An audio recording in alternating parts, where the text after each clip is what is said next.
नमस्कार। शाम के 7 बजने वाले हैं। खबर दमदार के इस वक्त के बुलेटिन के साथ मैं हूं अनुपम। प्रदेश की हर छोटी बड़ी खबरों को लेकर प्रधानमंत्री मोदी से मिले हैं मुख्यमंत्री योगी आदित्यनाथ। दिल्ली में मुलाकात हुई है। करीब 1 घंटे तक प्रधानमंत्री से मुलाकात हुई है। पीएम आवास पर दोनों के बीच में मुलाकात हुई है। महाकुंभ के लिए पीएम को न्योता दिया है। पीएम से मुलाकात के बाद सीएम योगी जेपी नड्डा से भी मुलाकात कर रहे हैं। बड़ी खबर इस वक्त हम आपको बता रहे हैं। पीएम आवास पर दोनों की मुलाकात यहां पर हुई है। महाकुंभ के लिए प्रधानमंत्री को यहां पर न्योता दिया है। बड़ी खबर इस वक्त हम आपको बता रहे हैं। करीब 1 घंटे तक प्रधानमंत्री से मुलाकात हुई है। पीएम आवास पर यह मुलाकात हुई है। महाकुंभ के लिए प्रधानमंत्री को न्योता दिया है। करीब 1 घंटे तक प्रधानमंत्री के साथ मुलाकात हुई है। पीएम मोदी से मिले हैं सीएम योगी।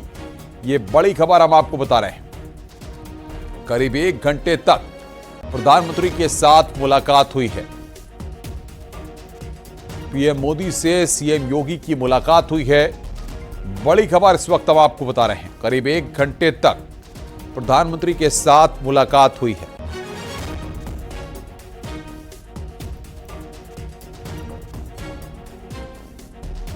तो ये बड़ी खबर इस वक्त हम आपको बता रहे हैं। करीब 1 घंटे तक प्रधानमंत्री से मुलाकात हुई है। महाकुंभ के लिए प्रधानमंत्री को न्योता दिया है। ये बड़ी खबर हम आपको बता रहे हैं। प्रधानमंत्री मोदी से सीएम योगी की मुलाकात हुई है। करीब 1 घंटे तक पीएम से मुलाकात हुई है। ये बड़ी खबर बता रहे हैं। जेपी नड्डा से अब मुलाकात कर रहे हैं और सीधे रुख करेंगे अशरफ कासमी। हमारे संवाददाता ग्राउंड जीरो पर हैं, जिन्होंने आज सबसे पहले इस खबर को ब्रेक किया था कि इस मुलाकात के पीछे महाकुंभ को लेकर चर्चा है और महाकुंभ के आयोजन को लेकर निमंत्रण यहां पर दिया जा सकता है। इस खबर को अशरफ कासमी ने सबसे पहले दर्शकों तक पहुंचाया था। अशरफ, सबसे पहले आपने इस बात के संकेत दे दिए थे और प्रधानमंत्री के साथ मुलाकात हुई है और उसके बाद अब जेपी नड्डा के मुलाकात हो रही है। क्या जानकारियां निकलकर सामने आ रही हैं?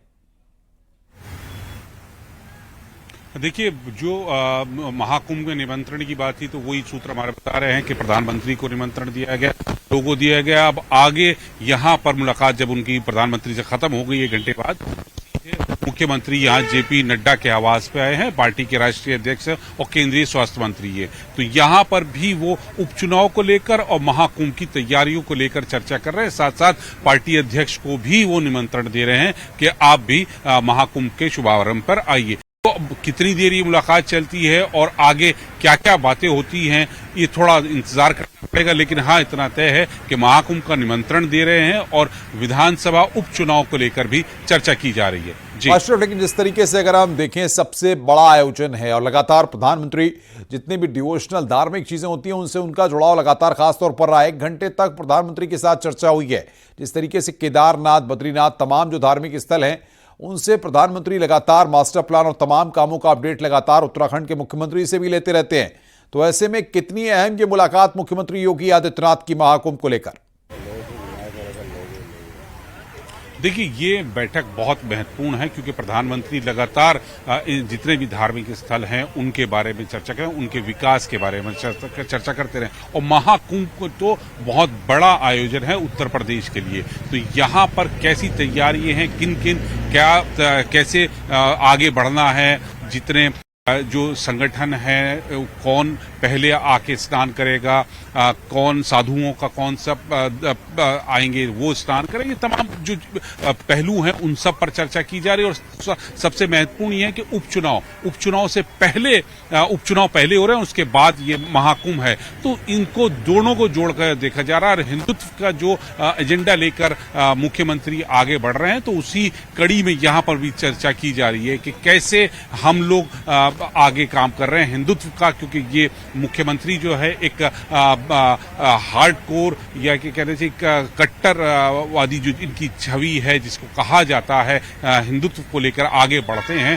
तो यहाँ उसी पर आगे चर्चा है। कुंभ है तो कुंभ बहुत बड़ा आयोजन है सरकार के लिए और इसमें क्या क्या किया जा सकता है, किन लोगों को बुलाया जा सकता है, देश ही नहीं विदेश से भी जो बड़े लोग हैं उनको बुलाया जा सकता है। बहुत बहुत शुक्रिया आपका हमारे साथ जुड़ने के लिए और बातचीत करने के लिए। आगे बढ़ते हैं। महाकुंभ के लिए संत महात्माओं का नगर प्रवेश शुरू हो चुका है। सबसे बड़े अखाड़े श्री पंच दशनाम जूना अखाड़े का नगर प्रवेश हुआ। झुंसी के रामापुर रोकड़िया स्थित हनुमान मंदिर से साधु संतों का जुलूस निकला। जूना अखाड़े के साथ ही किन्नर अखाड़े के संतों का भी नगर प्रवेश हुआ। अखाड़े से जुड़े संत महात्मा शाही अंदाज में नगर प्रवेश करते दिखे। अखाड़ों के महामंडलेश्वर, मंडलेश्वर, महंत, श्री महंत, जगत गुरु और दूसरे संत महात्मा नगर प्रवेश जुलूस में शामिल हुए। शाही रथों और बग्गियों पर सवार होकर गाजे बाजे और बैंड पार्टियों के बीच में शहर में संत महात्मा दाखिल हुए। बता दें कि जूना और किन्नर अखाड़े के संत अलग अलग आश्रमों और दूसरी जगहों पर ठहराए जाएंगे। दरअसल 14 दिसंबर को महाकुंभ क्षेत्र में अखाड़े की पेशवाई होनी है। नगर प्रवेश के बाद जूना अखाड़े के ज्यादातर संत महात्मा अखाड़े के यमुना तट स्थित मौजगिरी आश्रम में ठहरेंगे। इन संत महात्माओं के लिए यमुना के किनारे टेंट सिटी भी बनाई गई है। करने जा रहे हमारा देवत्व यात्रा भी जूना अखाड़े के साथ ही निकलेगा और हम शाही स्नान भी जूना अखाड़े के साथ ही करेंगे। तो बड़ी प्रसन्नता है और हम आने वाले कुंभ में दिव्य, भव्य और सुंदर कुंभ करने का प्रयास किन्नर अखाड़ा करेगा। जिस तरीके से 2019 में किन्नर अखाड़ा आया था और सुंदरता से सनातन धर्म के प्रति लोगों का रुझान बढ़ाने की कोशिश की थी, वही कार्य हम किन्नर अखाड़ा 2025 के महाकुंभ में करने जा रहा है। हम शंकराचार्यम केशवम वाद्यरायणम सूत्र भास्कृतो वंदे भगवंतो पुनः पुनः। आज रामापुरा रोकड़िया हनुमान मंदिर से जूना अखाड़े का नगर प्रवेश हम लोग नगर में आते हैं।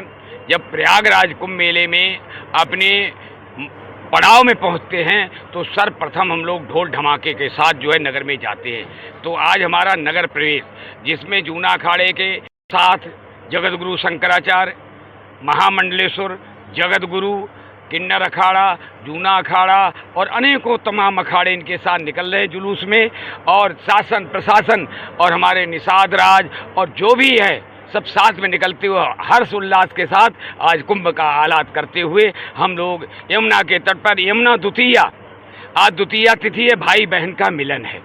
तो यमुना का भाई धर्मराज है, जो धर्मराज शनि आदि सब एक है, जो यमुना के द्वितीय स्थान पर पहुंचेंगे उनको शनि भगवान यमराज कभी व्याप्त नहीं होंगे। तो आज यहाँ पर नगर प्रवेश हो रहा है। आप देख सकते हैं कि नगर प्रवेश में ये नागा सन्यासी हैं जो कि घोड़े पर हैं, तलवार है, यानी कि जो सन्यासियों की जो अस्त्र शस्त्र की परंपरा है वो यहाँ पर है और ये अब यहाँ से निकल रहे हैं। बाबा जी बताइएगा, आज नगर प्रवेश कर रहे हैं, क्या परंपरा है ये बहुत पुरानी जूना अखाड़े की परंपरा है, सदियों पुरानी। तो उसको रचते हुए हम जूना अखाड़े के लोग मौजगिरी आश्रम में जा रहे हैं। मौजगिरी आश्रम में जा रहे हैं और आप देखिए कि जूना अखाड़े के साथ ही किन्नर अखाड़ा भी जो है वो नगर प्रवेश कर रहा है। तो किन्नर अखाड़े के जो महामंडलेश्वर हैं वो भी यहाँ पर घोड़े पर बैठकर जा रहे हैं। इसके अलावा बैंड बाजे हैं, तमाम रथ हैं यहाँ पर। इन रथों पर सवार होकर बड़ी संख्या में जो महामंडलेश्वर हैं, जो साधु संत हैं, वो यहाँ पर जा रहे हैं। और इसके साथ ही साथ यहाँ पर तमाम जो साधु संत हैं वो लोग यहाँ पर इस तरह से जा रहे हैं। गुरु जी ये बताइए कि आप किन्नर अखाड़ा भी जो है आज नगर प्रवेश कर रहा है। जय श्री महाकाल। आज हमारा प्रयागराज में जूना अखाड़े के साथ रहकर आज हमारी किन्नर अखाड़ा नगर प्रवेश कर रहा है 2025 महाकुंभ का, और बहुत ही आनंद आ रहा है। आज हमारे जितने भी किन्नर संत हैं, आज सभी को बहुत आनंद आ रहा है। रथों पर अलग अलग महामंडलेश्वर यहाँ पर हैं और ये जो यहाँ पर यात्रा है वो यात्रा यहाँ से जो है वो आगे बढ़ेगी और तमाम जो यहाँ पर लोग हैं वो यहाँ पर रथों पर सवार होकर जो मंडलेश्वर हैं, महामंडलेश्वर हैं, वो यहाँ से जा रहे हैं और सभी लोग मौजगिरी आश्रम में इसी तरह से वहाँ पर प्रवास करेंगे। जय श्री महाकाल। आज हम लोग रामापुर झुंसी से अंधवा से हम लोग यहाँ से पूरा हमारा जुलूस दल बल के साथ हमारा नगर प्रवेश होने जा रही है। हमारा किन्नर अखाड़ा जूना अखाड़ा के साथ में मिल के हम लोग नगर प्रवेश कर रहे हैं। गाजा बाजा ढोल ताशा पालकी घोड़ा सबके साथ हम लोग बहुत धूमधाम से, बहुत हर्ष उल्लास के हम लोग नगर प्रवेश करने जा रहे हैं। संत महात्माओं के नगर प्रवेश की कुछ और 3 तस्वीरें आपको दिखाते हैं कि नगर प्रवेश के दौरान एक साधु तलवार और डंडों से करतब दिखाते हुए यहां पर जा रहा है, तो घोड़े पर सवार महिला संत भी नगर प्रवेश कर रही हैं। नागा साधु भी ढोल बजाते महाकुंभ के लिए नगर प्रवेश कर रहे हैं। वो 3 तस्वीरें इस वक्त आपकी स्क्रीन पर, तलवार से करतब, घोड़े की सवारी और नागा साधु की एंट्री, ये 3 तस्वीरें इस वक्त आप देख रहे हैं। उनको समझाएं कि हम करें पिछड़ा करो ना। उत्तर प्रदेश में बीजेपी और एसपी के बीच पोस्टर वार जारी है। विधानसभा उपचुनाव के चलते दोनों दल एक दूसरे पर पोस्टरों के जरिए निशाना साध रहे हैं। लखनऊ में समाजवादी पार्टी कार्यालय के सामने फिर पोस्टर लगा है। इस पोस्टर में मठाधीश बांटेंगे और काटेंगे के साथ पीडीए जोड़ेगी और जीतेगी लिखा है। एसपी नेता अमित चौबे ने यह पोस्टर लगवाया है। उधर मुरादाबाद के चौराहों पर बटोगे तो कटोगे होर्डिंग लगाए गए हैं। हिंदू सुरक्षा सेवा ट्रस्ट ने ये पोस्टर लगाए हैं।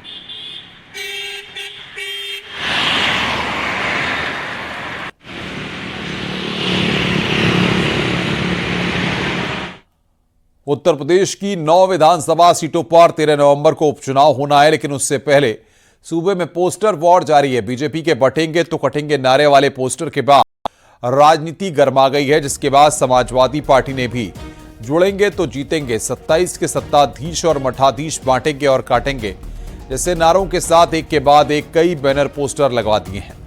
इन नारों के साथ अखिलेश यादव की फोटो वाले बैनर चौराहों पर लगाए गए हैं। तो वहीं अब बीएसपी सुप्रीमो मायावती भी इस लड़ाई में कूद गई हैं। उन्होंने एक प्रेस कॉन्फ्रेंस कर बीएसपी से जुड़ेंगे तो आगे बढ़ेंगे और सुरक्षित भी रहेंगे का नारा दिया है। उपचुनाव के मतदान से पहले सियासी फिजाओं में सीएम योगी का 26 अगस्त को आगरा में दिया नारा बटेंगे तो कटेंगे तैर रहा है। इसकी काट के लिए समाजवादी पार्टी के राष्ट्रीय अध्यक्ष अखिलेश यादव ने जुड़ेंगे तो जीतेंगे का नारा दिया। इस बीच बीएसपी सुप्रीमो मायावती ने बीजेपी और एसपी के नारे को नकार दिया और बीएसपी से जुड़ेंगे तो आगे बढ़ेंगे और सुरक्षित रहेंगे का एक नया नारा दे दिया।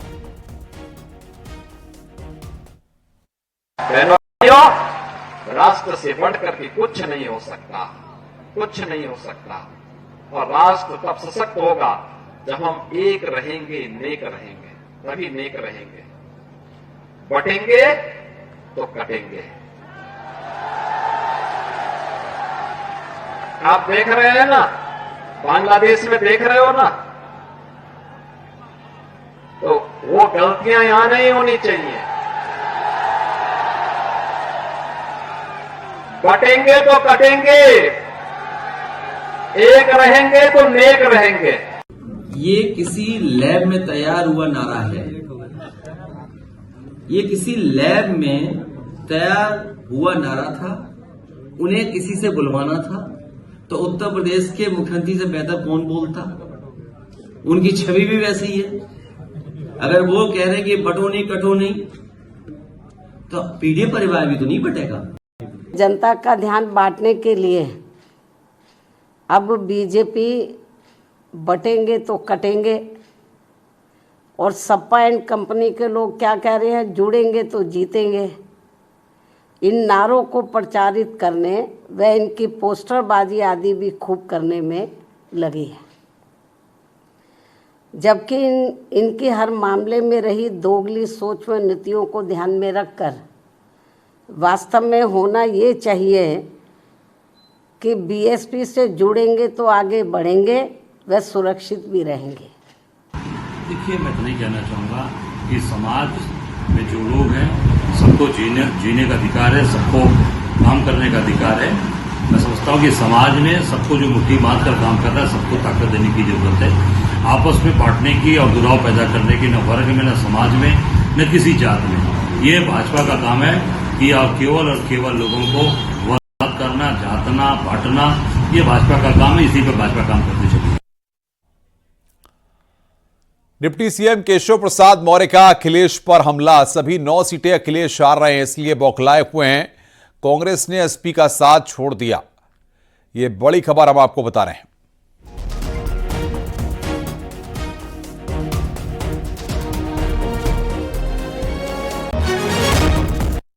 देखिए, श्री अखिलेश यादव जी स्वयं गहरे तनाव के दौर से गुजर रहे हैं, क्योंकि यूपी के उपचुनाव में कांग्रेस ने उनका साथ छोड़ दिया है और कांग्रेस ने महाराष्ट्र और झारखंड में समाजवादी पार्टी का साथ छोड़ दिया है। तो इसलिए वो स्वयं तनाव में 2047 तक विकसित भारत का संकल्प है। इसलिए श्री अखिलेश यादव जी जो उपचुनाव हो रहा है उसमें 9 की 9 सीटें हार रहे हैं, इसलिए बौखलाए हैं। लेकिन मैं पूरे विश्वास से कह सकता हूं कि यह 2027 में तीसरी बार भाजपा सरकार कि मजबूत नींव डालने का चुनाव है और जनता पूरी तरह से भाजपा को जिताने का मन बना चुकी है। उपचुनाव के प्रचार के लिए समाजवादी पार्टी नेता शिवपाल यादव कानपुर की सीसामऊ विधानसभा पहुंचे। नसीम सोलंकी के समर्थन में प्रचार किया। इस दौरान शिवपाल यादव ने बीजेपी पर भी हमला बोला है।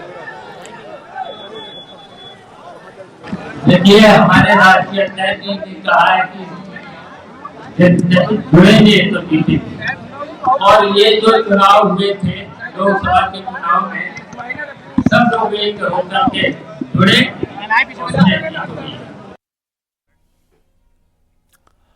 आज मथुरा में आगामी 16 नवंबर को दिल्ली में होने वाली विराट सनातन धर्म संसद को सफल बनाने पर विचार हुआ। इस मौके पर सनातन न्यास फाउंडेशन के अध्यक्ष देवकीनंदन ठाकुर ने न्यूज 18 से बातचीत की। उन्होंने साफ किया, सनातन बांटता नहीं है, लेकिन सनातनियों को बांटने की कोशिश हो रही है। तारीख को सनातन धर्म संसद होगी दिल्ली में, खजूरी खास में, खादर में, ग्राउंड में, और वहां 3 मुद्दे प्रमुख हैं। बालाजी के मंदिर में जिन्होंने प्रसाद में मिलावट की है उन्हें कठोर सजा मिले, कृष्ण भूमि का निर्माण हो और सनातन बोर्ड का निर्माण हो, जिससे सनातनियों का कोई भी नुकसान न हो सके, उनकी परंपराओं का नुकसान न हो सके। महाराज, आप लोग लगातार सनातन की बात करते हैं, जबकि देखा जाता है कि जो विपक्षी पार्टियां हैं वो आप लोगों पर हमलावर होती हैं। आज लखनऊ में एक फिर पोस्टर लगाया अखिलेश यादव की तरफ से समाजवादी पार्टी की ओर से। उन्होंने कहा मठाधीश बांटेंगे और काटेंगे। नहीं, हमको ये बात जाननी है कि वो अखिलेश जी ने लगवाया है कि उनके लोगों ने लगाया है। जिसने भी ये पोस्टर लगाया है उनको पहले धर्म को जानना चाहिए। हम न तो बांटते हैं और न हम काटते हैं। सनातनी हमेशा जोड़ता है, लेकिन सनातन को तोड़ने की राजनीति कौन कौन कर रहा है, जातियों में बांटने की, जातिगत जनसंख्या करवाने की बात कौन कर रहा है, इन सब का भी रोड मैप देख लिया जाएगा। कानपुर देहात से खबर है, जहां पर रोडवेज बस ने साइकिल सवार 2 लड़कियों को टक्कर मार दी। इस हादसे में दोनों लड़कियां गंभीर रूप से घायल हुई। हालांकि बस भी बेकाबू होकर खाई में जा गिरी। इस हादसे से अफरा तफरी मच गई। पुलिस ने स्थानीय लोगों की मदद से सवारियों को बाहर निकाला। घायलों को अस्पताल पहुंचाया गया। विधुना मार्ग पर गोविंद ढाबे के पास की यह घटना है।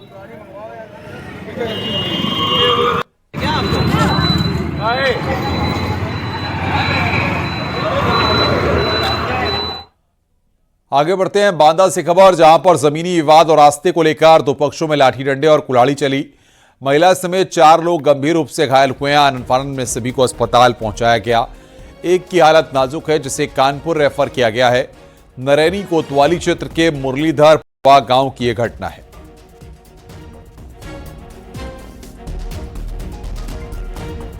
मैनपुरी में भाई दूज त्योहार की खुशियां उस समय मातम में बदल गईं, जब गाड़ी निकालने के विवाद में आटा चक्की मालिक की गोली मारकर हत्या कर दी गई। यदुवंश नगर में हुई वारदात से आसपास सनसनी मच गई। सूचना पर पहुंची पुलिस ने शव को कब्जे में लेकर पोस्टमार्टम के लिए भेजा है। पुलिस ने केस दर्ज कर फरार आरोपी को गिरफ्तार कर लिया। आरोपी रिटायर्ड फौजी है। गाड़ी में कुलदीप ले जाए साथ में। कोतवाली थाना क्षेत्र के यदुवंश नगर मोहल्ले में सुबह 10:30 बजे एक गाड़ी निकालने के विवाद को लेकर के ये रवि शर्मा है, उम्र करीब 50 वर्ष है, इनको गोली लगी थी और इनको जिला अस्पताल लाया गया, जहां पर इनको मृत घोषित कर दिया गया है। इसमें जिसने गोली मारा है वो पूर्व सैनिक है शिशुपाल यादव, और उसका लड़का लौ और उसकी पत्नी को भी इसमें शामिल होना बताया जा रहा है, जिसमें से 2 आरोपी हैं, जो मुख्य आरोपी है शिशुपाल, और उसके लड़के को गिरफ्तार कर लिया गया है। गोरखपुर पुलिस ने इलेक्ट्रॉनिक गोदाम में लाखों की चोरी की घटना का खुलासा किया। पुलिस ने गैंग सरगना राजकुमार सिंह समेत 4 छात्रों को गिरफ्तार किया है। साथ की चोरी के लगभग 37 लाख कैश समेत सोने चांदी के सिक्के बरामद किए। एसएसपी ने बताया कि बीते 21 अक्टूबर को दुर्गाबाड़ी इलाके स्थित खाटू श्याम इलेक्ट्रॉनिक गोदाम से लगभग 45 लाख कैश चोरी हुआ था और सोने चांदी के सिक्के भी लेकर शातिर फरार हो गए थे। पुलिस के मुताबिक लगभग 200 सीसीटीवी फुटेज खंगालने के बाद ही ये कामयाबी मिली है।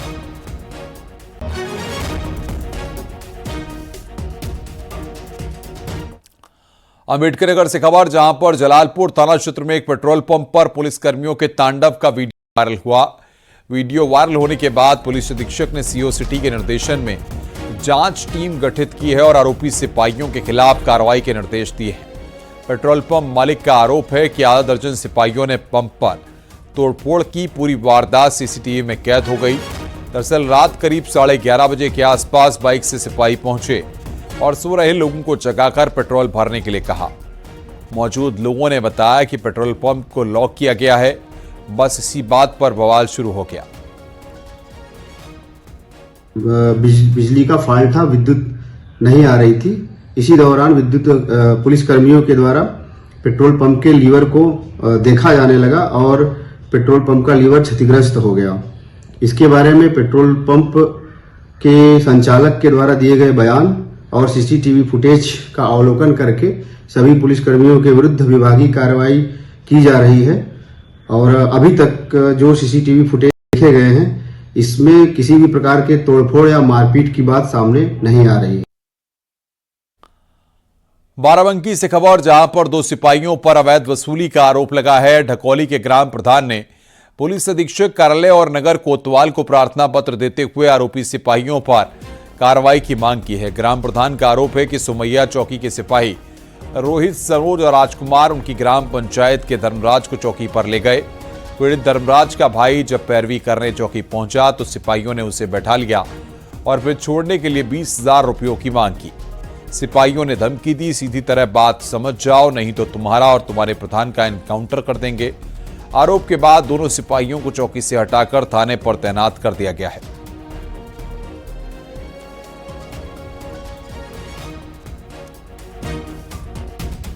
आगे बढ़ते हैं। बड़ी खबर बदायूं से है, जहां पर 30 अक्टूबर को सुनीता किन्नर से लूटपाट और हत्याकांड का पुलिस ने खुलासा किया है। पुलिस ने शिष्या रीना किन्नर और उसके 2 साथियों को गिरफ्तार कर लिया है। शिष्या ने गुरु की हत्या की साजिश रची और अपने 2 साथियों के साथ इस पूरी वारदात को अंजाम दिया। पुलिस ने 83,000 कैश समेत और सोने चांदी का सामान बरामद किया है। रीना किन्नर के 2 साथियों ने हत्या के बाद लाखों का सामान लूटा था। बिनावर थाना क्षेत्र के बिनावर कस्बे की यह पूरी घटना है, जहां पर पुलिस को यहां पर यह कामयाबी हासिल हुई है।